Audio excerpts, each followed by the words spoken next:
Okay, so this video feels quite long overdue. I've been holding off for it for a while because of other stuff I've been busy with, but I finally been able to find the time to finalise this video and film the other bits I really needed to for this. So if you were at the Bristol Bot Builders November 2022 Beetle event, you may have seen this, which was my Shuffler Beetleweight flipper, Abu Dhabi Do.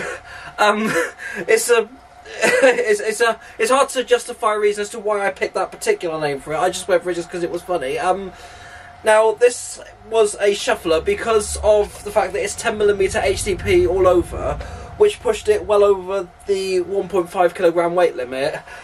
So I ended up making it a shuffler in the end, and it worked well. And I haven't actually tested the new mechanism on this, but I'll get to that at the end of the video. But I tested it out at RoboNerd as a roller because there wasn't any weight restrictions there, as there was no competitive fights or anything going on there.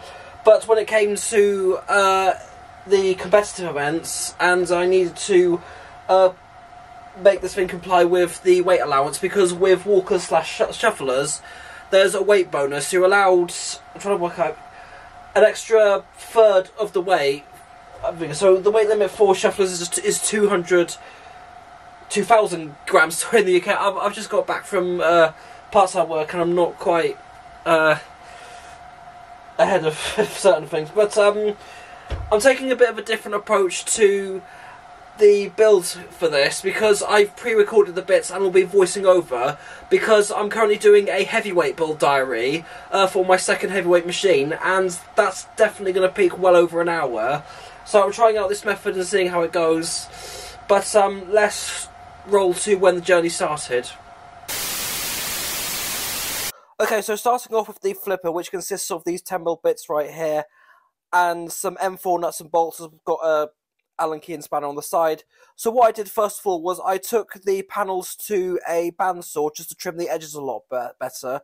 So I did it like this, so that it scoops on the floor a lot better, and so it fits together a lot better. Then once I'd done that, I got some mammoth tape and put it in place where I would put the flipper arm. So here it is, just fixed together like this. And once I did that, I drilled through the holes which had been pre-cut during the CNC routing process, and then just drilled through the frame. And then once I just did that, I just removed it, took the mammoth tape off, and just used some M4 nuts and bolts to hold it in place like that.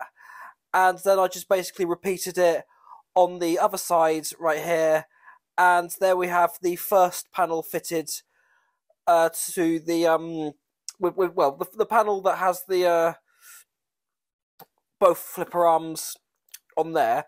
Then for the main front panel, so basically I just used mammoth tape again to hold that into place. Then once I drilled the holes out, I just basically the same here, just nutted and bolted the whole thing all together. So that was the flipper panel pretty much done. Although I did feel I was playing dangerous weight, because it ended up being 461 grams, and for a weapon, for a flipper in particular, that is pretty heavy for a Beetleweight scale. So I didn't worry about that at the moment. So I just moved on to the sides, and I just put some mammoth tape on below the bottom.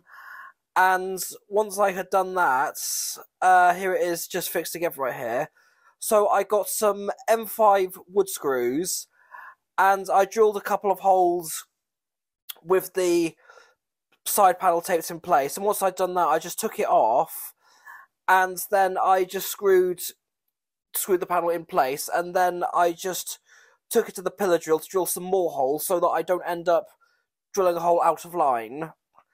And then I just fixed it together using some more screws, and basically just repeated the same thing for the other side right here. And now onto the back panel. So got some more mammoth tape, and I just slotted the back panel into place using a bit of wood that I used to scrape 3D prints off with an old printer that I used to have. I fixed a couple of screws on the bottom, and I fixed one on each side, and then I just screwed more on the sides together, and then moved on to the bottom bits, and there we have more screws in place. So that's pretty much the main body done. I moved on to the electronics, so I grabbed a 40kg servo that I had from AliExpress. So I bought 4 of these in one buy because of a discount I was able to get. And it was already attached to a 3D printed mount that I designed and already printed beforehand, maybe a couple of years ago. So that's the servo fixed in place, and here we go onto the electronics. Now, the one thing I will admit, the one thing that's missing here is a power light, but I got that sorted out once I realised I'd forgotten about it. So with the ESC and the UBEC, I just got some soldering tubes and just soldered the two together so it's able to run off the same power supply. And then I just fixed my 2 XT60s, one for the battery and one for the removable link. Then I soldered the ESC motor end terminals to the 1000 RPM 12-volt gearbox motors and just used a 100-watt resistor, 100 ohm, resistor for braking, and just gave the electronics a little test here.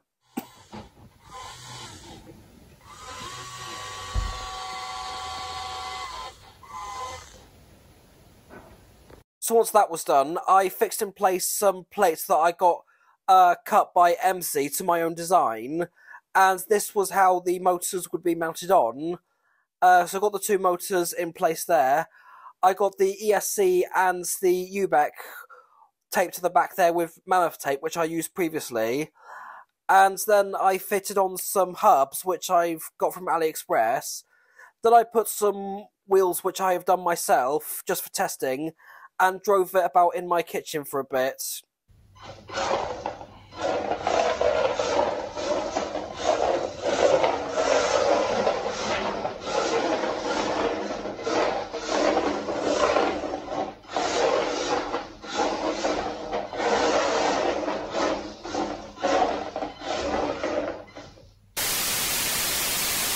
So just while I was editing, I realised I forgot to talk about this while being in front of the camera, so I'm quickly recording this on my phone and taking a bit of editing to do this. But after that point, I took it to the RoboNerd event in Wolverhampton.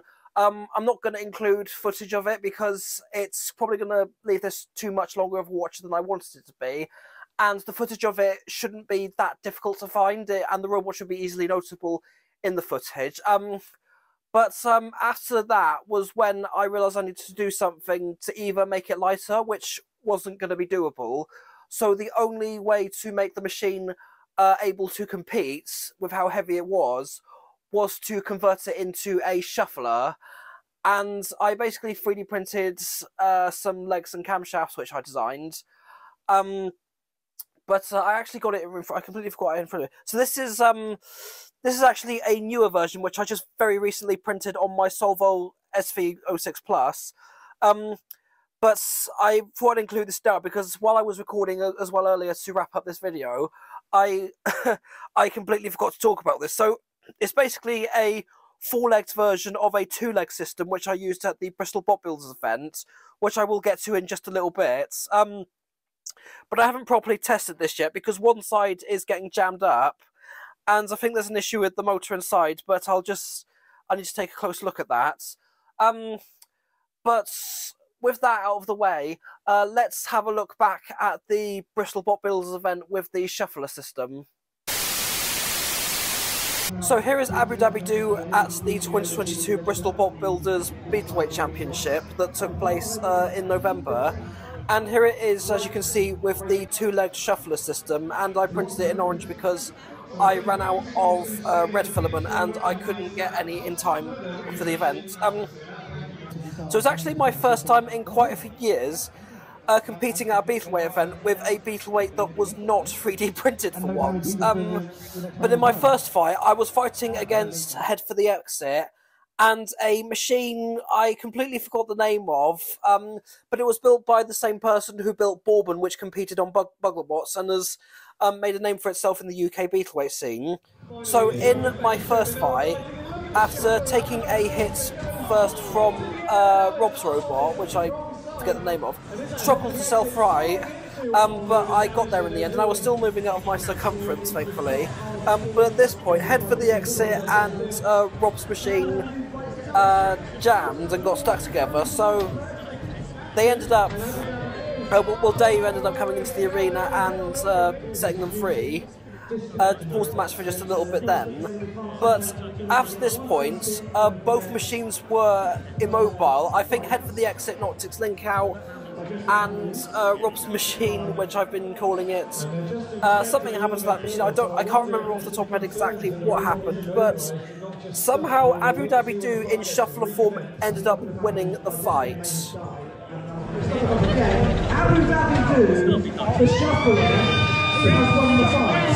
And they are through to the final head-to-head grand finals. Congratulations to the shuffler. I mean, if you look at this stuff, you wouldn't expect it to be Abu Dhabi Do pulling the victory out, but I mean... Now, in the second round, I was drawn against Rust in Pieces, which is another machine that's made its name in the UK Beetleweight scene and has also competed on Bugglebots before. But when you are a slow-moving shuffler and you're drawn against a clusterbot, let's face it, it's only going to go down one way. To get them where they needed to be. And they're going to work together.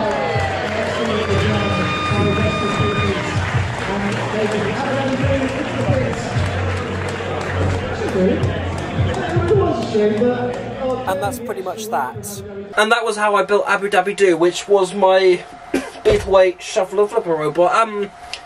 In terms of the future of this, as a shuffler, I'm not looking to doing much else with it, because I am actually planning on doing a complete rebuild in a roller form, but this time round I'm building out of 6mm rather than 10mm, and I will be using UHMW rather than HCPE, because I've heard that UHMW has a higher tensile strength and holds up better in combat, but I don't know that for certain. That's the reason why I'm actually trying this material out, and I'll see wherever it goes, because I hope to have it ready, in theory I should have it ready, for a event taking place in West Sussex in May. But other than that, this has been Abu Dhabi Do in shuffler mode, and roll on to the roller version in a future build. And that's that.